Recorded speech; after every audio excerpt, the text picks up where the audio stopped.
Okay, 98, 99 Silverado LS swap, 8-1 swap. And if you're not using the correct harness, which would make your life much easier, out of that truck, pin 38 on the red connector, I'm sure it's the same on the green connector, is PWM out. That goes to the gauge. And on this one, it is pin C2 on this connector, the one that goes into the thing. Should be a purple wire.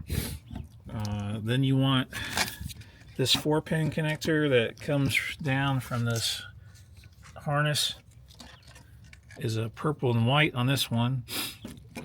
It goes to pin 54 on the same connector, and that's the input into the PCM. And then you modify the tune, do a PWM output, because these older trucks use the PWM and newer stuff doesn't.